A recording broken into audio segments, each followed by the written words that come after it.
തീരങ്ങളെ തഴുകി ചെറുതുരുത്തി നില ബോട്ട് ക്ലബിൽ ആസ്വദിക്കാം സായാഹ്നവേളകൾ. റിവർ സഫാരിക്കായി കയാക്കിംഗ്, ബോട്ടിംഗ്, വഞ്ചി സഫാരി, സ്വാൻ പെഡൽ സർവീസുകൾ. രുചി വൈവിധ്യങ്ങളുമായി വിപുലമായ ഫാമിലി റെസ്റ്റോറന്റ് സൗകര്യം. വിനോദത്തിനായി kids park, play ground, horse riding, water pool. നില ബോട്ട് ക്ലബ്. പൈങ്കുളം റെയിൽവേ ഗേറ്റിൽ പുതിയതായി നിർമ്മിക്കുന്ന എമർജൻസി സ്ലൈഡിംഗ് ബൂമിന്റെ നിർമ്മാണ പ്രവർത്തനങ്ങൾക്ക് തുടക്കം കുറിച്ചു.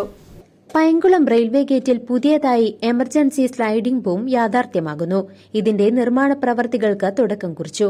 പാലക്കാട് റെയിൽവേ ഡിവിഷന്റെ കീഴിലെ ഉദ്യോഗസ്ഥർ എത്തിയാണ് നിർമ്മാണ പ്രവർത്തനങ്ങൾ നടത്തുന്നത്. ഈ സംവിധാനം നിലവിൽ വന്നാൽ സിഗ്നൽ കിട്ടാതെ ഗേറ്റ് അടച്ചിടാൻ പറ്റാത്ത അവസ്ഥ വരുമ്പോൾ ഈ എമർജൻസി ഗേറ്റ് അടച്ചിട്ട് വാഹനങ്ങൾക്കും നടന്നുപോകുന്ന ആളുകൾക്കും സംരക്ഷണമൊരുക്കുക എന്ന മുന്നൊരുക്കമാണ് റെയിൽവേ നടത്തുന്നത്.